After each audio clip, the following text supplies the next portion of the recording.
From Fox 55 Sports, this is The Locker Room.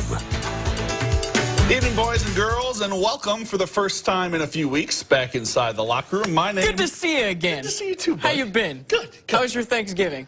Cold. It's almost Christmas now. Yeah, hard to believe. Time flies. My name's Justin Prince. Happy to be joined again by Peter Hood. Pete, football season now a thing of the past here in the Hoosier States. And it's all hoops time in the locker room from here on out. Yeah, and in the SAC, double the pleasure, double the fun. Boys, girls, double headers kicking off tonight. We begin on the girls' side of things. And I asked this, and I've asked it repeatedly. Can anyone out there compete with Homestead? Dwinger, your turn to try. Couple of Santa Clauses on hand. No, wait, no. That's a mistake. No mistake. Sparty's dominance tonight, though. Ayanna Patterson, first bucket of the game.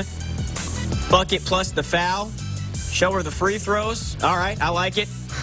Dwinger would turn the ball over. Sparty comes right back down. Patterson gets two more and then passes over the top from Solaire Starks and two more for Ayanna. She's a monster. She's a freshman, folks, a freshman. An 11-0 run for Homestead, but Dwinger eventually able to get on the board. Bridget Black out to Molly Ream. She drains the long two. Early in the second, Lady Saints, it's Black finding Maggie Cheever inside the lane for two, but Sparty responds a few plays later. Patterson to Grace Sullivan on the wing. She drains one from three. That puts Sparty up 21-6, and they roll tonight, Justin. 77-38, your final. Well, you know, it's always great to get a conference win, and that's what we talk about all the time. We play in a great conference, so we have to be ready to play every Friday night. And I thought while we were a little sluggish the first quarter, we got things going the second quarter. I thought put together a nice second half. The big thing was I thought we were getting some good opportunities on the offensive end. We just weren't capitalizing. As the game went on, we started to move the ball a little bit better, finish some layups and some jump shots, which were big to kind of allow us to break it open. But most importantly, I was happy with our defense. I thought it was a pretty stable and constant throughout the game. Every day we look at an opportunity to improve and get better, and so today was one of those days that we'll look at this, game film tomorrow and talk about the things where we've improved. They'll make us a better basketball team next Tuesday. Yeah, that was for first place in the SAC. Homestead wins it decidedly. They're 4-0. Southside trying to move to 4-0 tonight, Jay Prince. Yes, indeed. Over to By-Hay Arena we go. A little rivalry action. Southside paying the Northside Legends a visit. First quarter, Archers with the 2-point lead, adding to it. Good ball movement. Elena Chapman spotting up from the wing. Tickles the twine for 2 of her 11. Archers up 4. Later on, it's an 11-point game now. Legends trying to get anything going. Samaya Chambers pulls up from deep. She hits the triple. She had 8. North back within 8. But that'd be about as close as they'd get all night. Talasia Morris takes the pass inside. She goes to work, gets the bucket to drop, and then you're going to see Chapman again. She's going to bully her way to the bucket for the deuce. Archers go up 10, and then, just for good measure, how about Olivia Smith? The 3-ball from way downtown. She's just a freshman, team high 11. Got some talented underclassmen in this area. No doubt about it. Southside rules, 74-35. Carissa Garcia, not a freshman, just 27 points shy of the program record at Concordia entering tonight. Cadets taking on Carroll. Late first half, Chargers with a 3-point lead. Good ball movement leads to an easy Audrey Freeland bucket down low. Game high 17 for her. Carroll up 5. A few minutes later, race for the loose ball.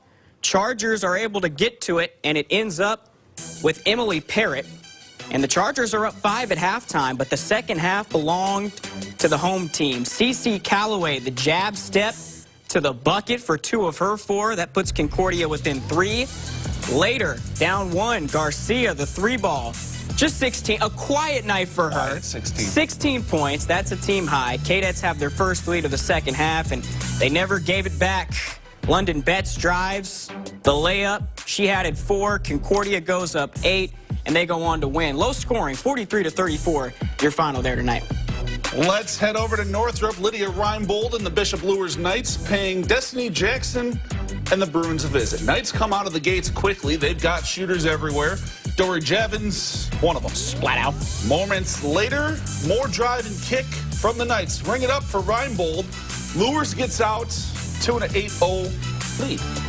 But Rashida Muhammad able to rally the troops. Back come the Bruins into the post for Treva Datcher, 2 of her team high 19. Good and then, seal there. Indeed, indeed. Then it's Northrop turning defense to offense. This is their strength. Jasmine Perry, the steal.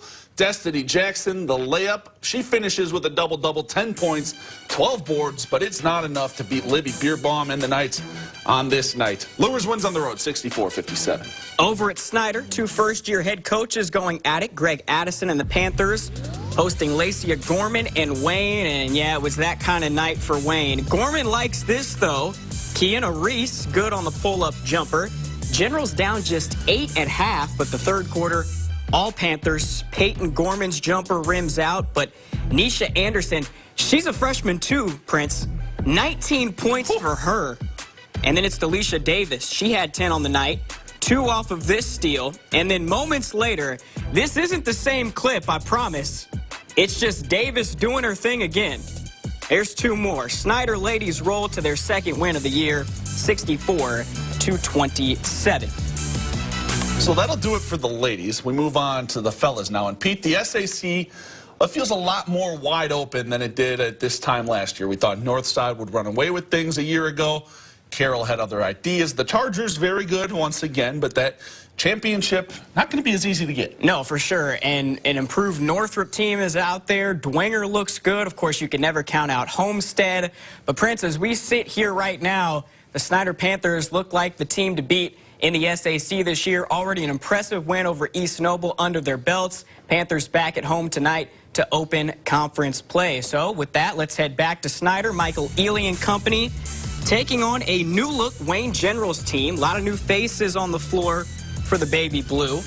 Tamon Kinney is one of them. Nice cut, good pass, smooth finish from Kinney.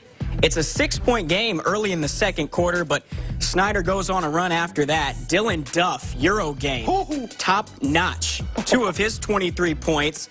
Then it's Duff diming, Ely elevating. Sophomore showing you the up. Snyder opens up a double-digit lead.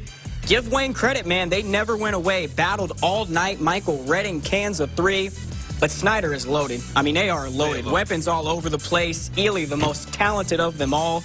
He finishes with 22 on the night as the Panthers cruise 76-63. Let's head back to the cage. Concordia boys looking for the sweep at Carroll with the win. First quarter, Chargers with the early lead. Braden Pearson steps into the passing lane. He's heading the other way. Finishes with the nice Euro step. For 2 of his 8, we're all tied up. A few minutes later, Dave Eja drives. He's going to miss the layup, but Preston Shearer is there for the follow to put Carroll back up a pair. Concordia, they're back on offense now. Jaden Dance, the drive, kick to Adam Gottschalk, corner triple. Next Cadet possession, Gottschalk. He's pretty good at basketball and soccer, and he gets to the cup here. That's 3 the old-fashioned way. Team high, 15 for him. Chargers, they'd hang around all night. Dan McKeeman finds the cutting Shearer for the 2-handed flush. Game high, 17 for the senior, but it's not enough. Concordia hangs on for the sweep, 40-37, the final. All right, back out to Homestead. Good one here, and we talked about all these underclassmen that are starring in this area. Here's another one. Sophomore Luke Goody, recently offered by the Iowa Hawkeyes, and he was on full display in the first quarter of this game. Goody, take that home with you. Homestead student section, loving it. It was all Sparty early on in this game. Zach Kruger down low. That's Zach Bratmiller, and then it's Goody one more time. Actually, no, we're back down to the other end. This is Dwenger. Sparty was on a 14-2 run. That was Jared Lee driving through the lane. Bucket would go and 1 on the 3-point play. This thing was close all night long. But how about Dwenger, Prince? They go on the road and get the win tonight, 51-48, your final. That's a good win for them. Absolutely. Back to By-Hay Arena, Southside looking for the boys-girls sweep in the nightcap. Archers applying the pressure early in this one. Full court defense forces the turnover. Diamond Talton picks up the loose ball, heads the other way for the bucket. Archers up 6. And then this was the play that really sparked things for the Archers tonight. Just an 8-point game. Legends trying to close the gap. JT Langston reminds DeMarcus Heller, you can't bring Kool-Aid to a grown man party. Rising up that filthy block, and then things started to get out of hand from there. Austin Jordan, the nice left-handed finish at the rack for 2. What do you bring to a grown man party? I don't know. Not Kool-Aid. No. And then on the other end of the floor, Jordan, the steal, takes it the other way for 2 of his team-high 12 points. Archers go up 16 and never got closer than that. Cameron Mitchell, the finish, plus the foul. Southside goes on to roll to the 81-46 win. Final stop in the SAC. Head back to Northrop. Bruins student section in the Christmas spirit. This will get them even more fired up. Quaylen Pettis and 1. Bruins up 10 midway through the third quarter. Then it's to Quay White off the inbound, 2 of his 9 points.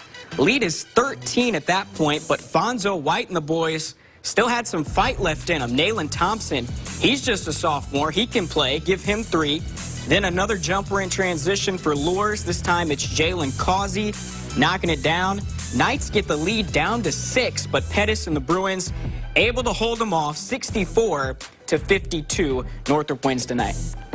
Our final stop of the night takes us to Blackhawk, 1A's top-ranked Braves, welcoming Elkhart Christian to town this evening. And to put it nicely, this just wasn't a fair fight. Braves taking control early. Good ball movement leads to a Zane Burke lay-in. And then later in the first quarter, Burke showing you the mid-range game. Larry Bird would be proud.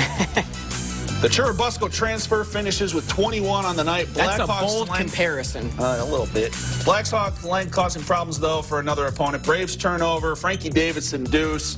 He was far from done. Davidson dialing up a 3-ball. You can give him those. Frankie drops a team-high 26. Caleb First left this game in the first minute. Never returned, but they didn't need him. 99-54, your final tonight.